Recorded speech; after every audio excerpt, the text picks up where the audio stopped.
Of every area in transfer pricing, intangible property is the one tax authorities fight over hardest because it carries the most value and the most room for aggressive planning.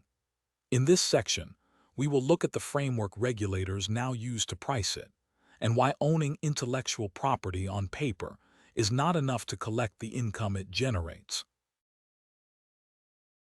For years, companies would move intellectual property into a subsidiary in a low-tax country, and that subsidiary would collect the royalties simply because its name was on the ownership paperwork. The Organization for Economic Cooperation and Development responded through its Base Erosion and Profit Shifting Project, known as BEPS, which targets exactly this kind of profit shifting.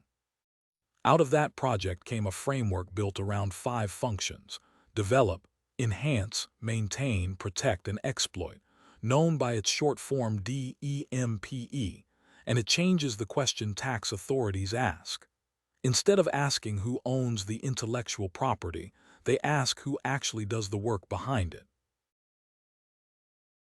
Each of those 5 letters is a different job an entity can do for a piece of intellectual property, and each one earns a different level of return. The entities doing the highest value work, developing and enhancing the IP, are the ones meant to earn the largest share of the profit.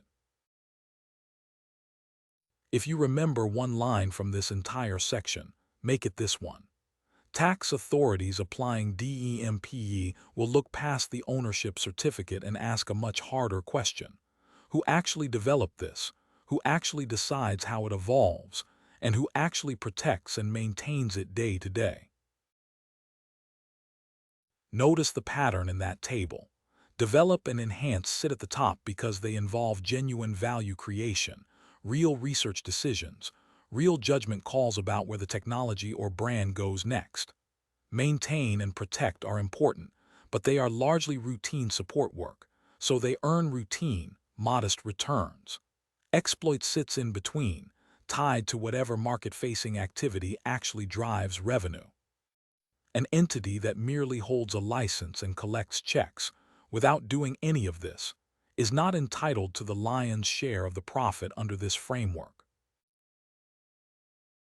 Here is the structure regulators see constantly. A U.S. company transfers its intellectual property to a subsidiary in a low-tax jurisdiction.